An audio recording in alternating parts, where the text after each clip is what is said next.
Hello everyone. ஜெர்மனியில் எங்கள் ஃபேமிலிக்கு வரலட்சுமி நோன்பு எப்படி கொண்டாடணும்னு வாங்க பார்க்கலாம்.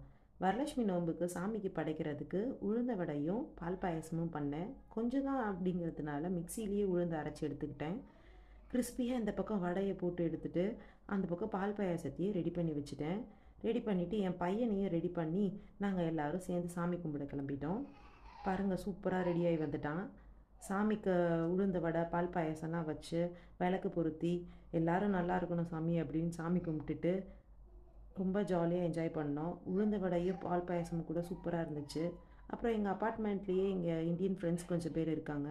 அவங்களுக்கெல்லாம் வடையும் பாயசமும் ஷேர் பண்ணிவிட்டு அப்புறம் இன்னொரு ஈவெண்ட்டுக்கு ரெடி ஆகிட்டோம். ஆமாங்க, இங்கே வரலட்சுமி நோன்பு நிறையா ஃப்ரெண்ட்ஸ் வீட்டில் பண்ணுவாங்க. அதில் ஒரு ஃப்ரெண்ட் இன்வைட் பண்ணியிருந்தாங்க. ஸோ நாங்கள் ஃபேமிலியோடு அங்கே போயிருந்தோம். சாமி பாருங்க, பார்க்க எவ்வளோ அழகாக இருக்குன்னு. அங்கே போயிட்டு வந்துட்டோம். பாய்.